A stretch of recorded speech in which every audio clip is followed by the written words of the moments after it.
नमस्कार. कालपर्यंत दिवाळीचा चौथा दिवस झाला, आज दिवाळीचा 5वा दिवस. खरं सांगायचं तर यमद्वितीया भाऊबीज हा कौटुंबिक सोहळ्याचा दिवस, सर्वांना एकत्र आणण्याचा दिवस, कुटुंब एकत्र आणण्याचा दिवस, म्हणून या दिवसाला महत्व आहे. भाऊबीज यमद्वितीया हा खरा म्हणजे दिवाळीमध्ये धरला जात नाही, पण दिवाळीचा शेवटचा दिवस म्हणून म्हटलं जातं. अर्थात हा दिवस खूप महत्वाचा आहे, कारण या दिवशी प्रत्यक्ष यमराज आपल्या बहिणीकडे म्हणजे यमीकडे गेला आणि तिथे भोजनाचा आस्वाद घेतला आणि बहिणीला म्हणजे यमीला त्याने वस्तू दिली, भेटवस्तू दिली. अर्थात यमानं यमीकडे जाऊन भाऊबीज केली, आपण आपल्या बहिणीकडे जाऊन भाऊबीज करायला पाहिजे. म्हणून हा कौटुंबिक नात्याचा दिवस.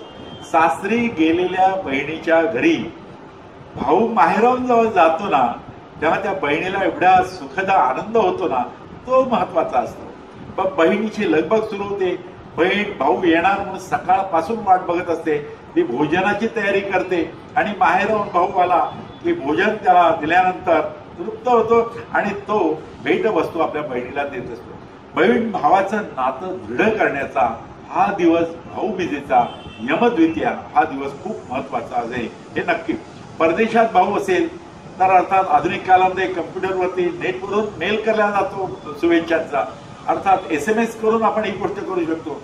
पूर्वीच्या काळी भेट कार्ड पाठवण्याची पद्धत होती, पण आपल्याला माहिती आहे कागद हा वृक्षापासून बनतो, वृक्षतोड केली जाते. म्हणून SMS करून आपण नव्या आधुनिक साधनांचा उपयोग करून एकमेकाला भाऊबीजेच्या शुभेच्छा द्यायला हरकत नाही. या बहिणीला भाऊ नसतो त्या चंद्राला ओळखतात आणि चंद्राला भाऊ मानतात, अशी सुद्धा प्रथा आपल्याकडे आहे. मित्रांनो, या वर्षी नवीन वर्षी या आधुनिक काळामध्ये आपण काही भगिनींसाठी कार्य करणाऱ्या ज्या संस्था आहेत तर त्यांना सुद्धा भाऊबीज म्हणून पाठवण्याची प्रथा महाराष्ट्रामध्ये विशेषतः भारतामध्ये आहे. ही गोष्ट लक्षात घ्यायला पाहिजे.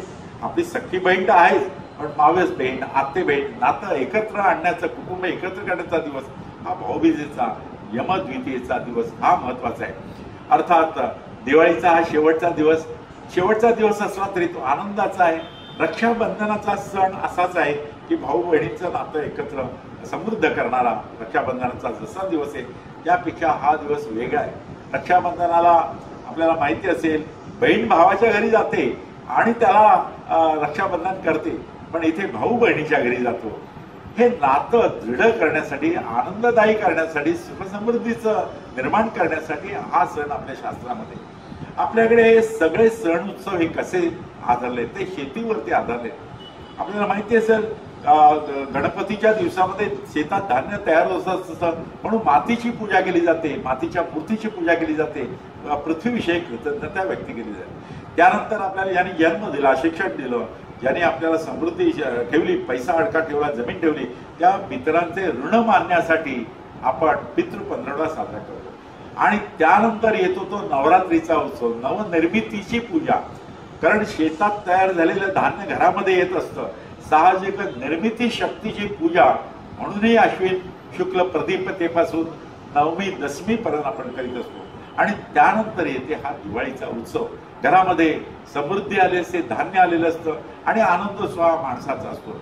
म्हणून दिवाळीचे सण, हे सगळे सण उत्सव आहेत, हे आपल्याकडे अतिशय श्रद्धेनं केले जातात.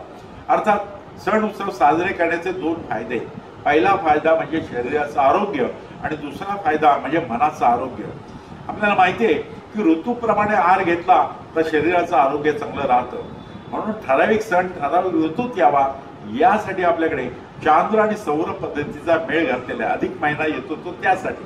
आणि श्रावण महिन्यामध्ये जेव्हा हलक्या आहाराची शरीराला आवश्यकता असते त्यावेळी उपवास करण्यास सांगितले, ते पावसाळ्यामध्येच येत असतात.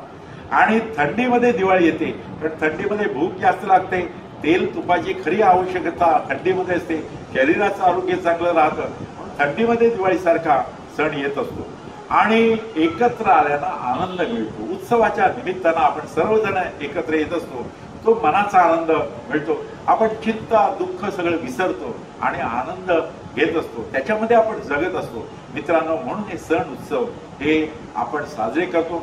आपल्या एक चांगली गोष्ट झाली की भारत देशातील अनेक लोक या संगणकामुळे अनेक देशात गेलेले आहेत. साऱ्या पृथ्वीवरती भारत देशातील लोक गेलेले आहेत. त्यामुळे गुढीपाडवा असो, दसरा असो किंवा दिवाळीसारखा सण असो, हा ग्लोबल सण झालेला आहे. जिथे जिथे भारतीय माणूस गेलेला आहे तिथे तिथे तो दिवाळी साजरी करतोय. म्हणून दिवाळी केवळ भारतापुरतीच राहिलेली नाही, हिंदुस्थानपुरतीच राहिलेली नाही, तर दिवाळीचा उत्सव संपूर्ण पृथ्वीवरती साजरा होतोय. तेव्हा दिवाळीच्या शुभेच्छा, नववर्षाच्या शुभेच्छा. धन्यवाद.